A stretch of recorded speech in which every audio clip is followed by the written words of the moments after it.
Hi guys, welcome back to our channel Dwaraka tech Telugu. Guys, మనకి May నెల అయితే end అయిపోతుంది అనమాట. నెక్స్ట్ మనం జూన్లోకి అయితే అడుగు పెట్టబోతున్నాం. అంటే మనకి జూన్లో ఏ మొబైల్స్ కొత్తగా లాంచ్ అవుతున్నాయో ఈరోజు మనం అయితే మాట్లాడుకుందాం. మ్యాక్సిమం 7 to 8 మొబైల్స్ అయితే జూన్లో లాంచ్ అవుతున్నాయి. ఇవన్నీ కూడా కొత్త స్మార్ట్ ఫోన్స్ అనమాట. వీటిల్లో కొన్ని ఫ్లాగ్షిప్ మొబైల్స్ ఉన్నాయి, అంటే మిడ్ రేంజ్ మొబైల్స్ ఉన్నాయి, కొన్ని అయితే బడ్జెట్ సిరీస్ మొబైల్స్ ఉన్నాయి. ఇలా మనకి డిఫరెంట్ కేటగిరీస్లో జూన్ మంత్లో మొబైల్స్ లాంచ్ అవుతున్నాయి అనమాట. జూన్ మంత్లో ఫస్ట్ మొబైల్ లాంచ్ అయ్యేది చూసినట్టయితే మోటో ఎడ్జ్ 70 Pro ప్లస్ అనమాట. ఇది మనకి June 4th అయితే లాంచ్ అవుతుంది. మెయిన్గా మనకి ఈ మొబైల్లో హైలైట్ ఏమంటే కెమెరాస్ అని చెప్పొచ్చు. డిస్ప్లే కూడా క్వాడ్ డిస్ప్లే మీద రాబోతుంది. ఓవరాల్గా మనకి ఈ మోటో ఎడ్జ్ 70 Pro ప్లస్లో స్పెక్స్ అయితే చాలా బాగున్నాయి. ఇది మనకి June 4th అయితే లాంచ్ అవుతుంది అనమాట. నెక్స్ట్ మొబైల్ చూసినట్టయితే రెడ్మీ టర్బో 5 అనమాట. రేపు నెల 10వ తారీఖున రెడ్మీ టర్బో 5 అయితే లాంచ్ అవుతుందని చెప్తున్నారు. ఇది మనకి టోటలీ గేమింగ్ సెగ్మెంటెడ్ మొబైల్ అని చెప్పొచ్చు. ఎందుకంటే మనకి ఇది గేమింగ్ థీమ్ మీదనే డిజైన్ చేస్తున్నారు అనమాట. చాలా బాగుంటుంది మొబైల్. అంటే ఈసారి రెడ్మీ నుంచి ఇది ఒక బెస్ట్ స్మార్ట్ ఫోన్ అని చెప్పొచ్చు. మీడియాటెక్ డైమెన్సిటీ 8500 ప్రాసెసర్ మీద రాబోతుంది. మంచి ఫ్లాగ్షిప్ రేంజ్ ప్రాసెసర్ అని చెప్పొచ్చు. ఇక్కడ 7000 mAh బ్యాటరీ వరకు అయితే యూజ్ చేశారు అనమాట. నెక్స్ట్ జూన్లో లాంచ్ అయ్యే మొబైల్ చూసినట్టయితే Xiaomi 17T అని చెప్పొచ్చు. ఇందులో మనకి 2 మొబైల్స్ అయితే లాంచ్ అవుతాయి.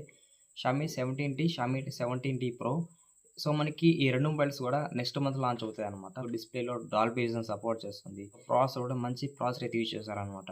ఆ కెమెరాస్ బాగున్నాయి, బ్యాటరీ బ్యాకప్ బాగుంది, ప్రతి ఒక్క డిపార్ట్మెంట్ కూడా మీకు చాలా బాగుందని చెప్పొచ్చు. నెక్స్ట్ మొబైల్ చూసినట్టయితే జూన్లో లాంచ్ అయ్యేది ఇన్ఫినిక్స్ GT 50 Pro అని చెప్పొచ్చు. GT అంటే ఇంకా మీకు తెలిసిపోవాల్సింది. GT అంటే మనకి టోటలీ గేమింగ్ ఫోకస్ మొబైల్ అని చెప్పొచ్చు. గేమింగ్ ఫీచర్స్ ఎక్కువ ఉంటాయి. ఫీచర్స్ కాదు, మనకి టోటల్ డిజైన్ కూడా అంతా కూడా గేమింగ్ థీమ్ మీదనే వీళ్ళు డిజైన్ చేస్తారనమాట. మీడియాటెక్ డైమెన్సిటీ 8400 ప్రాసెసర్ మీద రాబోతుంది. టోటలీ మనకి ఇది గేమింగ్ ఫోకస్ మొబైల్ అనమాట. సో ఎవరైతే మేజర్ గా గేమింగ్ లవర్స్ ఉంటారో వాళ్ళు దీని ఒకసారి అయితే చెక్ చేయండి. నెక్స్ట్ మొబైల్ చూడైతే గెలాక్సీ A27 అని చెప్పొచ్చు.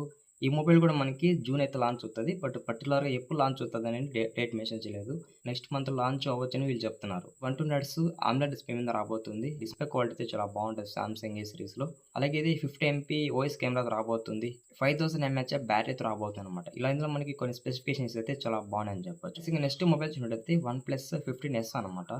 నేను ఈ మొబైల్ గురించి ఎప్పటి నుంచి వెయిట్ చేస్తున్నాను అనమాట. ఎప్పుడెప్పుడు లాంచ్ అవుతుంది, ఎప్పుడెప్పుడు లీక్స్ బయటపడుతుంది అని చూసాను. బట్ ఫైనల్గా నెక్స్ట్ మంత్లో ఈ మొబైల్ అయితే లాంచ్ అయిపోతుంది. బ్యాటరీ అయితే బాగా ఇంక్రీజ్ చేశారనమాట.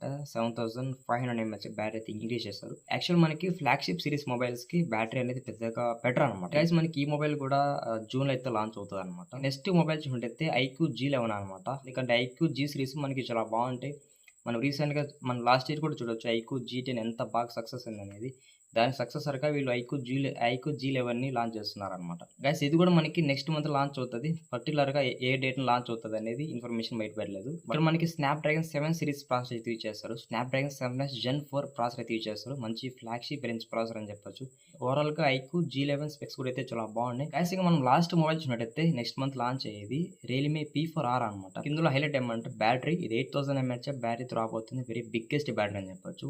ఈ సెగ్మెంట్ కి అండర్ 30,000 లోపల అయితే రాబోతుంది అనమాట. అంతేకాదు మనకి ఇది డ్యూయల్ చిప్ ఆర్కిటెక్చర్ తో రాబోతుంది. డ్యూయల్ చిప్ అంటే ఒకటి ప్రాసెసర్ ఉంటుంది, ఇంకోటి హైపర్ విజన్ ఏ చిప్ అని ఇలా ఇంకో చిప్ ఉంటుంది. ఈ రెండు కలిపితే మనకి డ్యూయల్ చిప్ అంటారు అనమాట. జూన్ లో ఏ మొబైల్ అయితే లాంచ్ అవుతుంది ప్రతి మొబైల్ గురించి మనం అయితే మాట్లాడుకున్నాం. లాస్ట్ వరకు మన వీడియోని చూసింటే చిన్న రిక్వెస్ట్, ఛానల్ కి సబ్స్క్రైబ్ అవ్వండి, వీడియోకి అయితే లైక్ కొట్టేసేయండి.